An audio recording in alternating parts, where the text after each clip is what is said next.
Have you ever been hit with a phone call that rips through every expectation your family has piled on you, forcing you to decide whether to keep carrying their weight or finally break free? That moment where you stop playing the role they've scripted and say enough. That was my moment.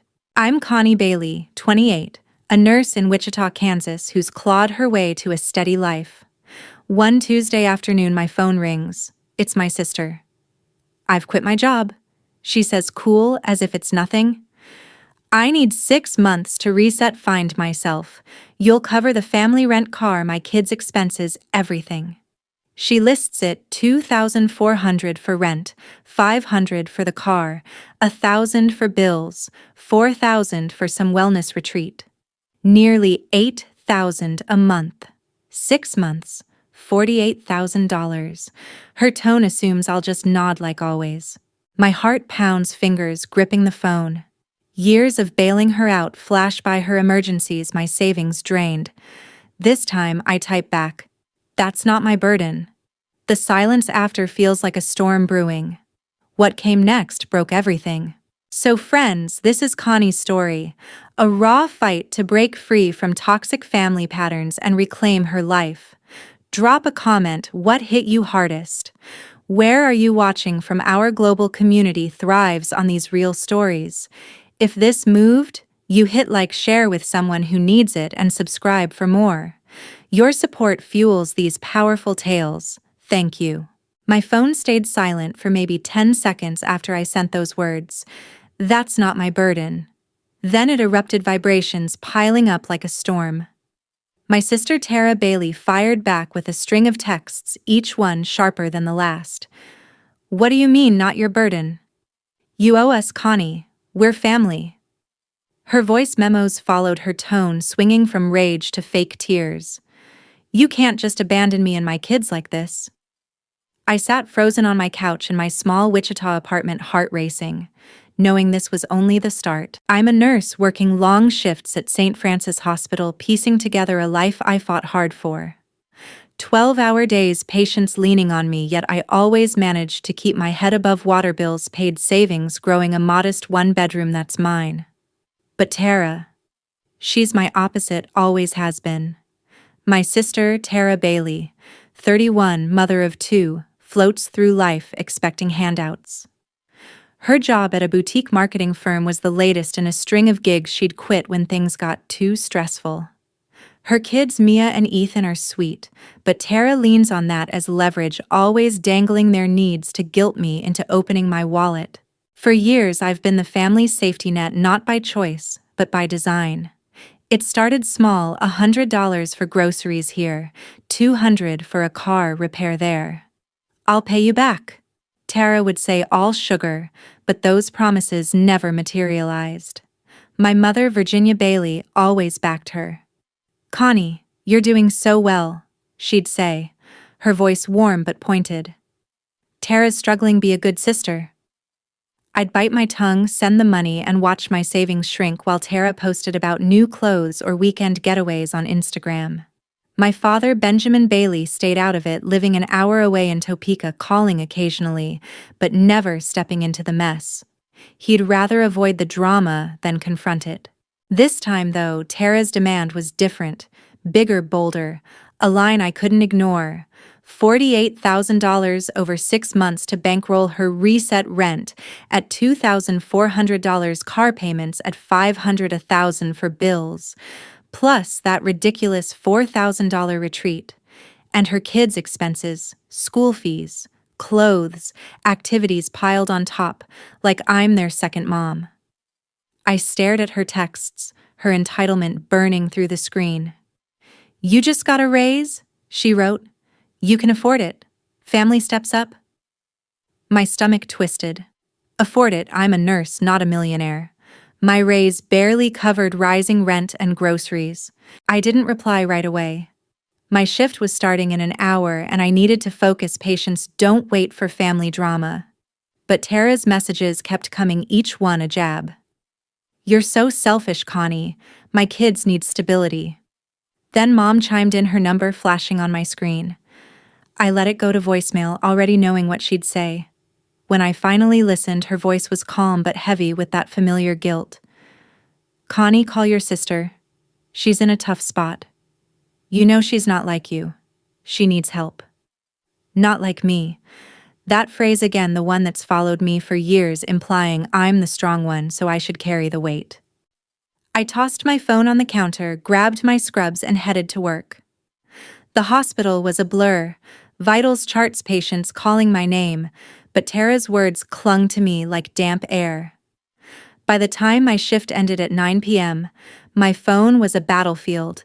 12 texts from Tara, 3 voicemails from Mom, even a cousin tossing in a passive-aggressive, "Heard you're leaving Tara hanging, not cool." I drove home, exhaustion settling in, not just from work, but from years of being the one who always says yes. At my apartment, I called my best friend Maria Hunt. She's known me since nursing school, the one person who sees through the family script. "Connie, this is insane," Maria said, her voice sharp over the phone. "Tara's not asking for help. She's demanding you fund her life. And your mom's enabling it." I nodded, though she couldn't see me pouring a glass of water to steady my hands. Maria didn't sugarcoat. "You've got to stop this cycle. Tara's got kids, sure, but that's her responsibility, not yours." Maria's words hit hard like a mirror I couldn't avoid. I'd been bailing Tara out for years, $500 for a late bill, $300 for Mia's dance classes, even $1,000 once for a medical emergency that turned out to be a spa day. Each time I told myself it was temporary, that Tara would get it together. But she never did. Mom's excuses always followed. "Tara's sensitive, she's got kids, she's trying." Trying, I was trying too. Trying to keep my life afloat while Tara treated my paycheck like her personal ATM. The next morning, Tara called again, her voice dripping with urgency. "Connie, I need an answer. The landlord's on me about rent and the kids need new shoes. You gonna help or what?" I gripped my coffee mug, the heat burning my palm. "Tara, I can't," I said, my voice steady but tight. "I'm not paying for your life." She laughed, sharp and bitter. "Wow, real sisterly. You know I wouldn't ask if I didn't need it." Need it. That word again, her favorite weapon. Mom called minutes later, her tone softer but no less heavy. "Connie, why are you doing this? Tara's kids are depending on you. Family doesn't turn away." I cut her off, something I rarely did. "Mom, I'm not their parent. Tara quit her job without a plan. That's on her." Silence stretched on the line, then a sigh. "You've always been so capable, Connie. I thought you'd understand." Capable. That word was a cage built by Mom and Tara to keep me in line. Capable meant I worked overtime to cover my bills and theirs. Capable meant I skipped vacations while Tara took her kids to amusement parks on my dime. Capable meant I was expected to fix their messes because I could handle it. But I was done handling it. That call from Tara, that $48,000 demand, wasn't just a request. It was a declaration that my life belonged to them. By noon, Tara's texts turned nastier. "You're gonna regret this, Connie. I'll make sure everyone knows how you abandoned us." I stared at the screen, her threat sinking in. She wasn't just asking for money, she was ready to weaponize our family, her kids, even public opinion against me. I called Maria again, my voice shaking. "She's threatening to smear me," I said. Maria didn't hesitate. "Let her try. You're not the villain here, Connie. She's manipulating you, and your mom's letting it happen." I hung up, my chest tight but my resolve hardening. Tara's demand wasn't just about money, it was about control, about keeping me in the role they'd cast me in, the fixer, the provider, the one who never says no. But I'd said no now, and the fallout was already starting. I didn't know how far Tara would push, but I knew one thing: I wasn't backing down. Tara's threat to smear me hung in the air like smoke, but I didn't expect what came next. 2 days after our last call, I was sorting through a pile of mail after a grueling shift at St. Francis Hospital. Among the usual bills and junk, one envelope stopped me. Cold Midwest Trust Bank addressed to me, but I hadn't applied for anything. My hand shook as I tore it open. Inside a loan application for $80,000, my name listed as co-signer, Tara's as primary borrower. No signature from me, just my social security number, my address, my everything stolen, assumed used, without a word. She'd tried to tie me to her debt, expecting I'd just sign and comply. I dropped the papers, my pulse hammering. This wasn't just another bailout request. This was Tara crossing a line, betting on my silence to trap me in her mess. $80,000 for what? A new car, a house down payment. Another reset she'd never follow through on. I called her, my voice low, but shaking with rage. Tara, what is this? You used my information for a loan. She didn't even flinch. Connie, relax, she said, casual as if borrowing coffee. I was gonna tell you, it's for the kids' future, a fresh start. You'd get paid back. Paid back, I snapped. You've never paid me back for anything. This is my credit, my life. Her tone shifted, sharp and defensive. You're overreacting. It's just paperwork. Family helps family, Connie. Or, are you too good for us now? I hung up, my chest tight. Her words echoing Mom's old script. Family helps family. But this wasn't help. It was theft, plain and simple. I called Maria Hunt, my best friend, pacing my apartment as I spilled everything. She tried to lock me into $80,000 of debt, Maria, I said, my voice cracking. Without asking, Maria's response was instant, fierce. Connie, that's not just wrong. It's illegal. She's banking on you being too nice to call it out. Don't let her. Her words steadied me, but the shock still burned. I'd covered Tara's bills, her kids' expenses, even her spa days disguised as emergencies. But this was betrayal on a new level.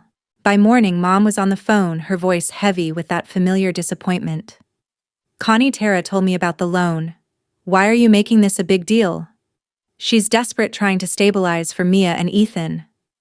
I cut in sharper than I meant. Mom, she used my identity without permission. That's not desperation, that's wrong. Virginia sighed, long and deliberate. You've always been so capable, Connie.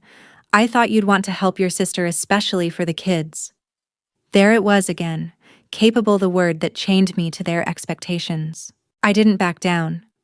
Mom, I'm not signing anything. I'm not bailing her out this time. Her silence felt like a wall. Then she said, You're tearing this family apart. Think about what you're doing to Tara's kids. The guilt hit, but it didn't sink like it used to. I was done letting it control me. I hung up, grabbed my laptop, and started digging. Midwest Trust's website had a fraud alert section. I called their hotline, hands sweaty, explaining the situation to a calm representative named Sarah. This happens more than you'd think, she said. If you didn't sign, it's an unauthorized attempt. We'll flag it and cancel the application, but you should lock your credit. I spent the next hour on the phone with Equifax, Experian, and TransUnion, placing freezes on my credit files. Each call felt like a brick in a wall I was building to protect myself. But the deeper I dug, the worse it got. Checking my bank account, I found Tara was still an authorized user on my old savings account, something I'd set up years ago to help her during a rough patch. Worse, my credit card statement showed charges I didn't make: $300 at a kids' clothing store, $200 at a restaurant across town, even a streaming service I never used. Tara hadn't just tried for a loan, she'd been siphoning my accounts for months. My stomach churned as I called the bank to remove her access. The representative asked, Are you sure this will block her completely? Yes, I said, voice firm. She's done using me. I changed every password, bank, credit card, streaming accounts, each click a small rebellion against the role I'd been forced into. But rebellion came with a cost. My phone buzzed with Tara's texts now, a full-on assault. You're cutting me off. I can't believe you'd do this to my kids. You'll regret this, Connie. Then Mom again. Connie, you're being cruel. Tara's in tears. Call her. I didn't call. Instead, I texted Tara, short and final. Stop using my accounts. The loan's canceled. This ends now. Her reply came fast, venomous. You think you can just walk away? Everyone will know you abandoned your family. The threat wasn't new. She'd hinted at it before, but now it felt real, like she was ready to paint me as the villain to anyone who'd listen. I called Maria again, my voice steadier but still raw. She's going to drag me through the mud, I said. Maria didn't hesitate. Let her try. You're not the one who tried to steal $80,000. She's the one who should be scared. That night alone in my apartment, I felt the weight of it all: anger, betrayal, but also a strange clarity. Tara hadn't just crossed a line, she'd shattered it. Mom's defense of her wasn't love, it was enabling a pattern I'd been too tired to name until now. But naming it didn't erase the sting. My phone lit up with a new text, this time from a cousin. Heard you're refusing to help Tara. Those kids don't deserve this. The family network was kicking in just as I'd feared. Tara wasn't just fighting me, she was rallying an army. I muted the notifications, my hands trembling but my mind sharp. This wasn't about helping kids. It was about Tara using them to keep me in line.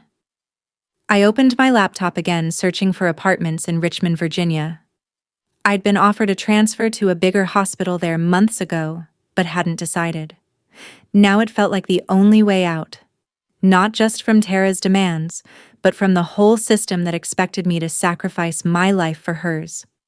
I filled out the transfer application, my fingers moving fast, each keystroke a step toward something new. The next morning, Tara tried a different tactic. She showed up at my apartment unannounced, kids in tow, Mia clutching a stuffed bear, Ethan kicking a pebble in the hallway. Connie, we need to talk. Tara said, her voice softer but calculated. The kids need you. I can't do this alone. I stood in the doorway, blocking her entry. Tara, you don't get to use them like this, I said. You made choices.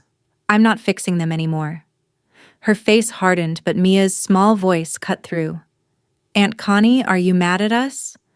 My heart broke, but I knelt down, forcing a smile. No, sweetie, I'm not mad at you. I love you both.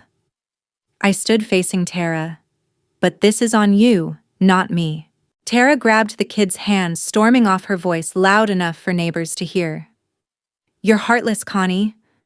I closed the door, my chest tight, but my resolve stronger. I wasn't heartless. I was done being used. The loan, the charges, the threats. It was all proof that Tara saw my life as hers to spend, and Mom, with her endless excuses, was letting it happen. But I wasn't their ATM anymore.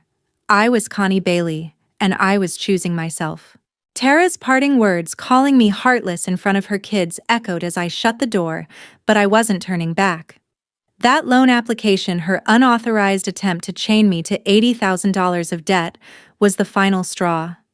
I sat at my kitchen counter, laptop open, and got to work. First, I called Midwest Trust Bank again, confirming the loan was dead. The fraud specialist, Sarah, was blunt.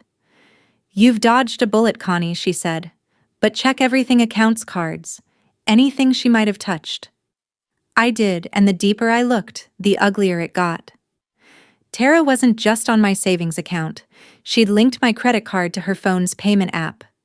Charges I'd missed before: $400 at a toy store, $600 at a boutique, stared back like a betrayal I should have seen coming. I called the bank, my voice steady but cold. Remove Tara Bailey as an authorized user, issue a new card, new number, I told the representative, and lock my savings account to me only. Each call felt like cutting a cord. Next, I logged into every streaming service, Netflix, Hulu, even a music app I barely used, and reset the passwords. Tara's accounts got kicked off midstream, and I didn't care. I contacted the phone carrier, scheduling her line to be cut from my plan in 30 days. Every step was a wall going up, protecting what I'd built. By evening, I was on the phone with Equifax again, double-checking the credit freeze. The agent warned me family members often try this again. Stay vigilant. Vigilant. That word stuck, fueling my focus.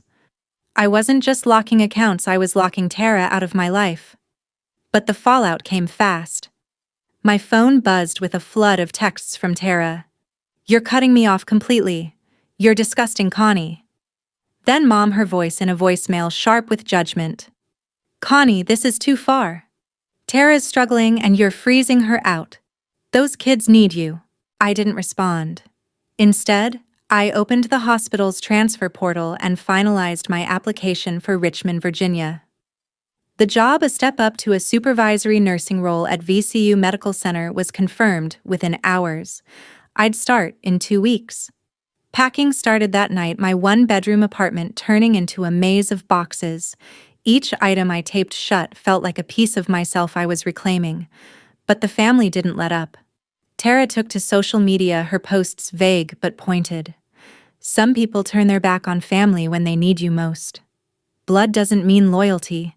Comments piled up, cousins, aunts, even people I barely knew. Stay strong, Tara. Family's supposed to help. Mom liked every single one. My phone became a war zone. Aunts texted Connie, "How could you do this to Tara's kids?" A cousin I hadn't seen in years wrote, "You're acting like you're better than us." Even a neighbor messaged, "Heard. You're abandoning your sister."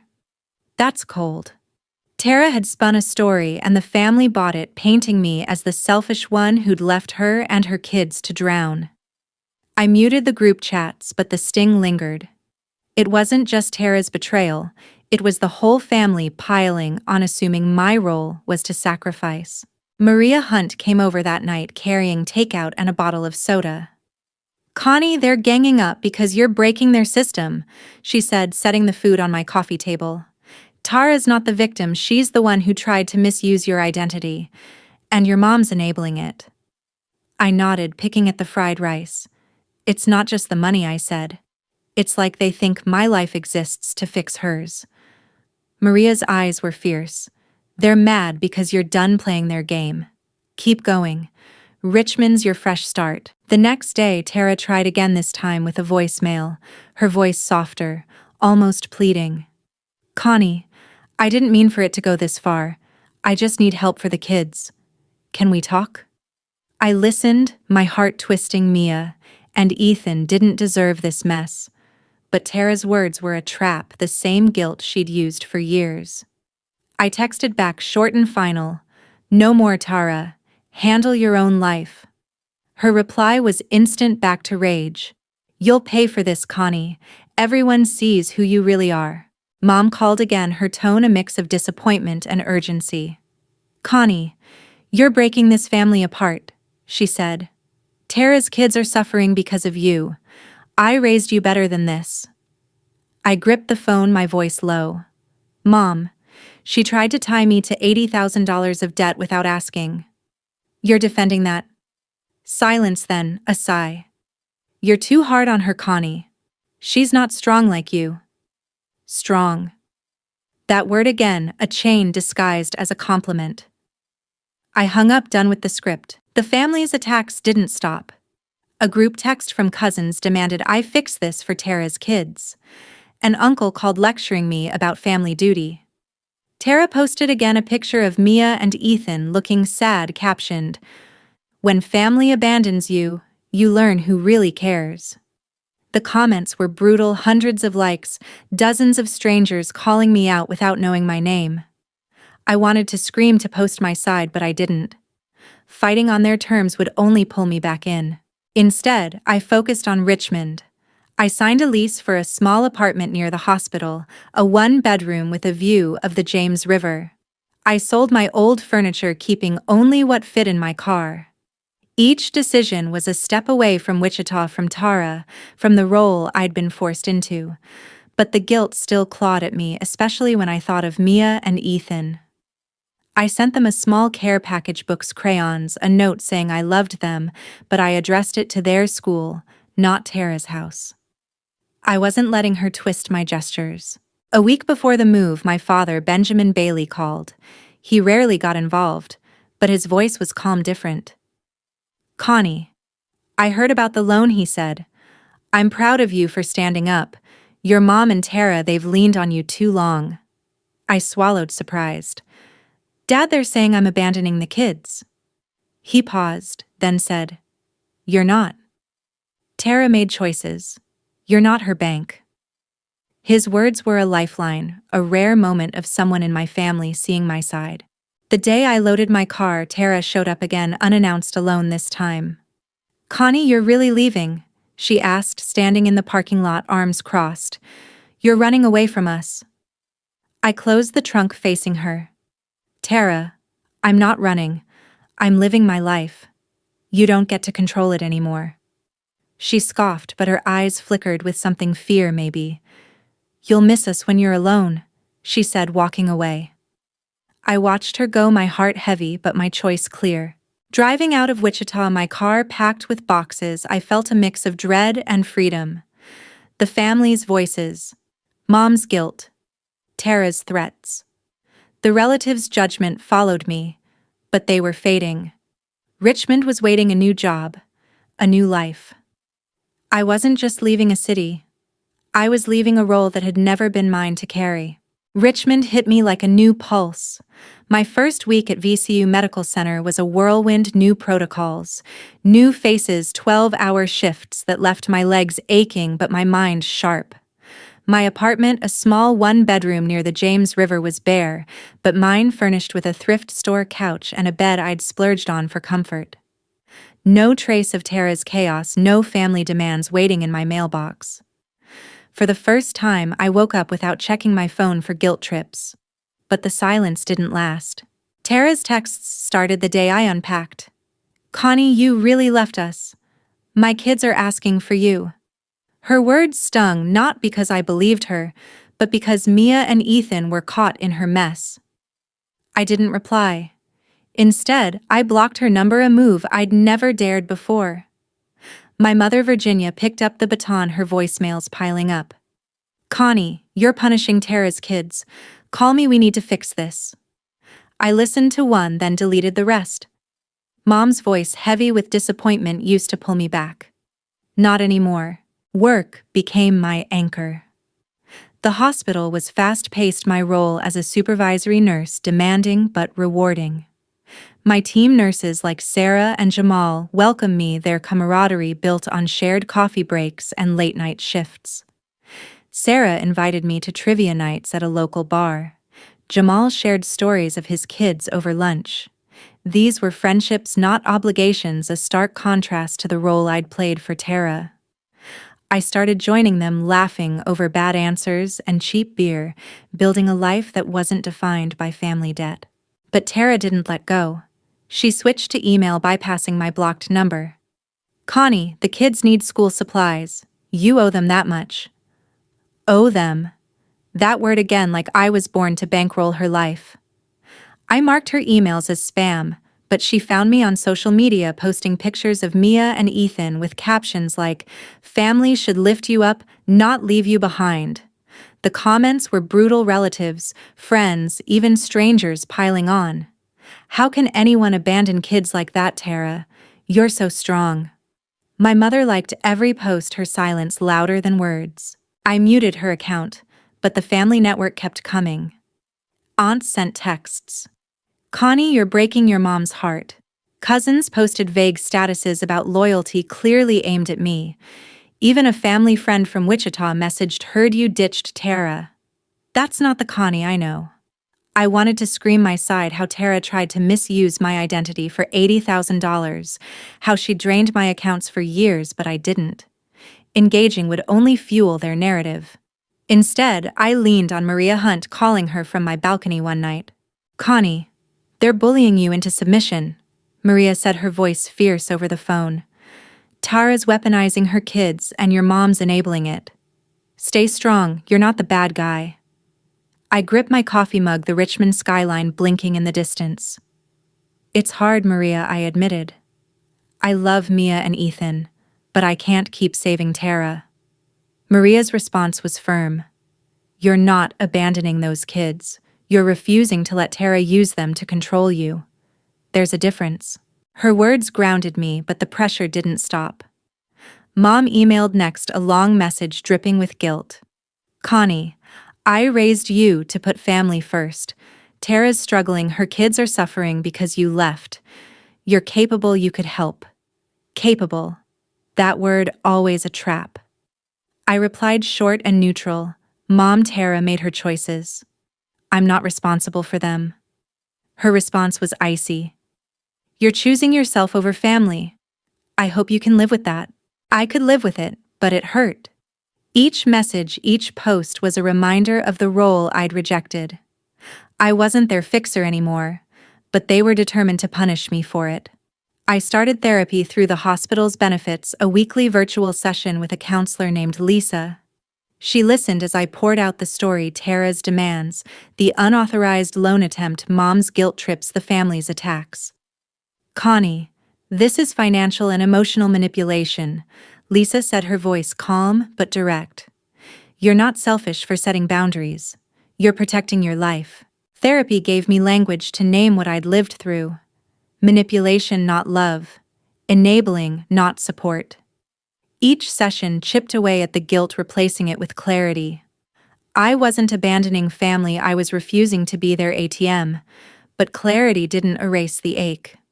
Late at night, I'd scroll through old photos of Mia and Ethan, their smiles tugging at me. I sent another care package to their schoolbook snacks, a note saying I loved them, but I kept it secret from Tara. I wouldn't let her twist my care into leverage. My father Benjamin called one evening, his voice steady but warm. Connie, I'm checking in, he said. Your mom told me about the social media mess. You okay? I exhaled, surprised by his effort. Dad? It's rough, I said. They're making me the villain. He paused, then spoke carefully. You're not the villain. Tara crossed a line and your mom's too caught up to see it. I'm here, Connie. You're not alone. His words were a lifeline, a rare anchor from a man who'd stayed on the sidelines for years. Richmond was becoming home. I found a rhythm work, trivia nights, morning jogs along the river. I bought a small plant for my apartment, a symbol of growth I could control. But Tara's shadow lingered. She emailed again, this time with a picture of Ethan's broken bike. He needs a new one, Connie. You could at least do this. I didn't respond, marking it as spam. Mom followed up, her tone sharper. Connie, you're cutting us all off. Those kids deserve better. I muted her emails too, my resolve hardening.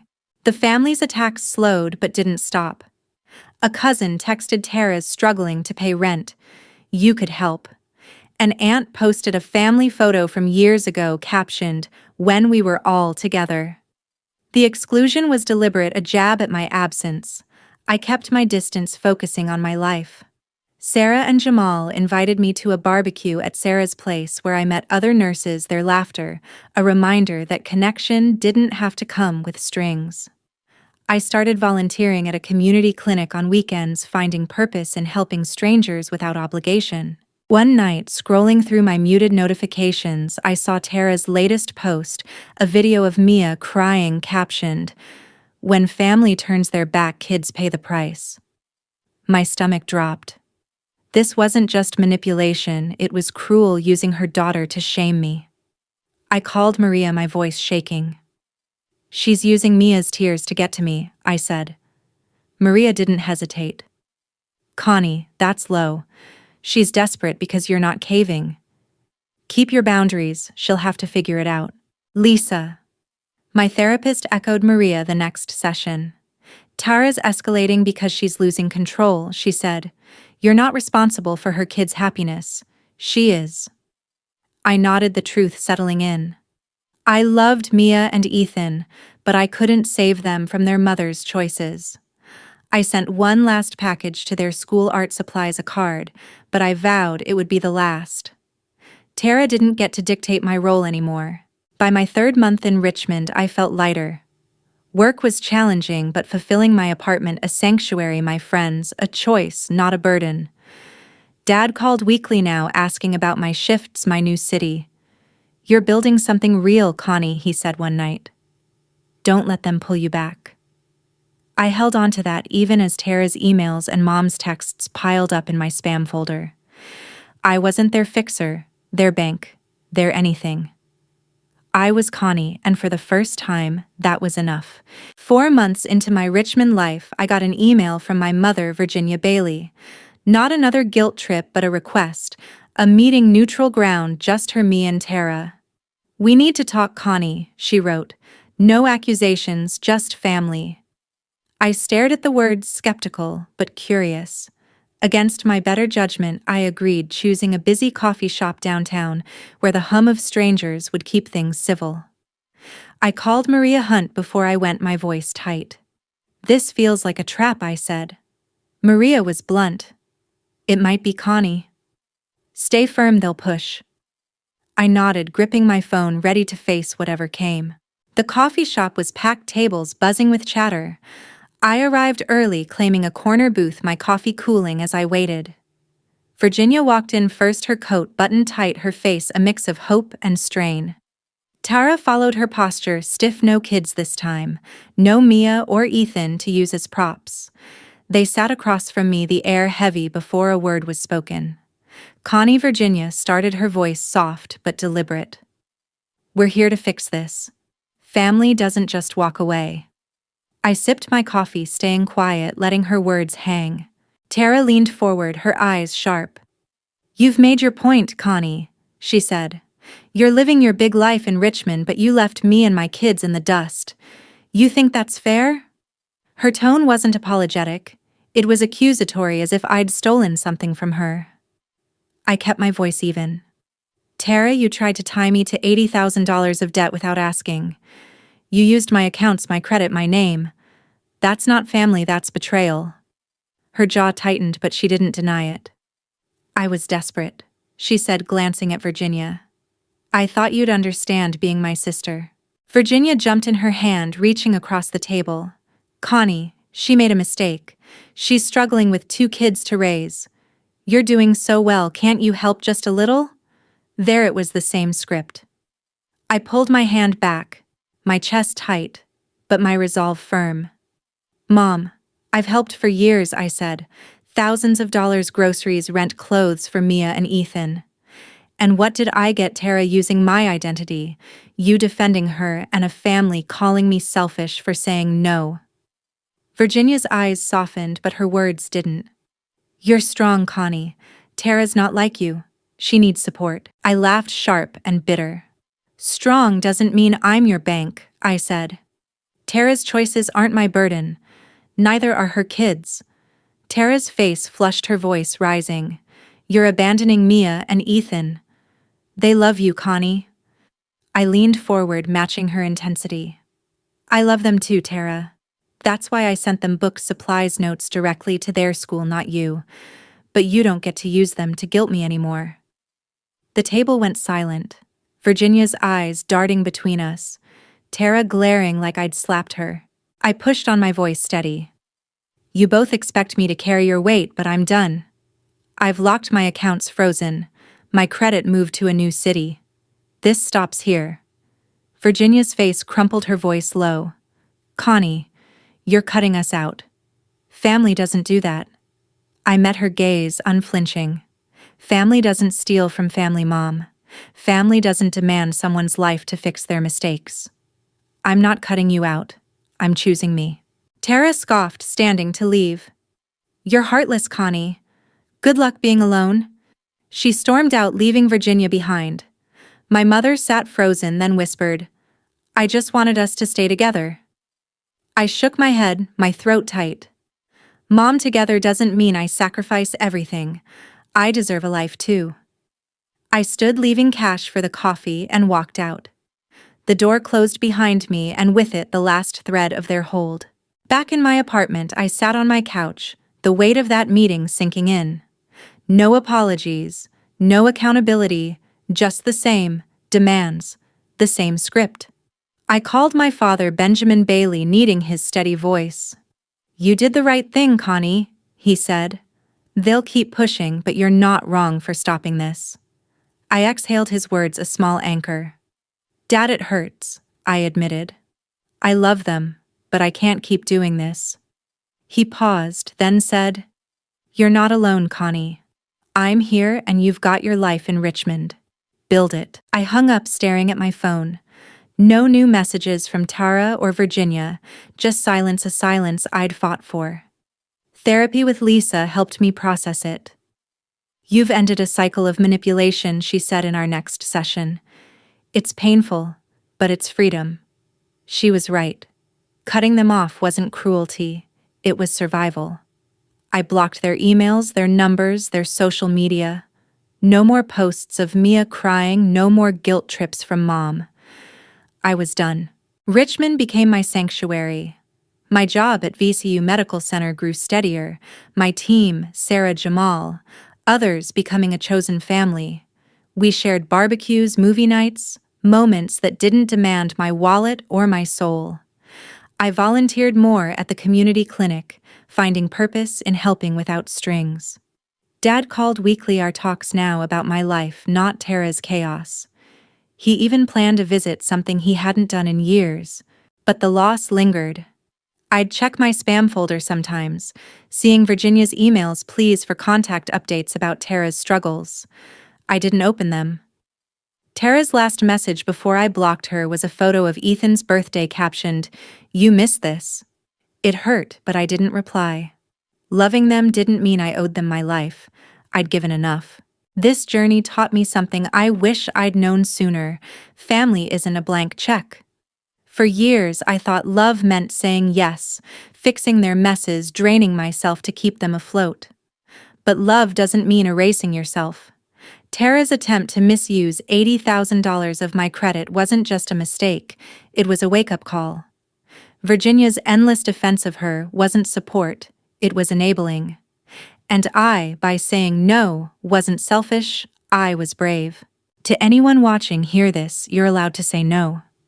You're allowed to protect your life, your money, your peace, even from family. If they call you selfish, if they guilt you with kids or tears, know that setting boundaries isn't betrayal, it's strength. It's hope, not just for you, but for them to stand on their own. I learned that the hard way, but I'm here, living proof that choosing yourself isn't the end, it's the beginning.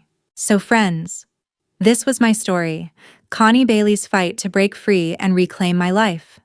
Thank you for listening, it means more than you know. Drop a comment.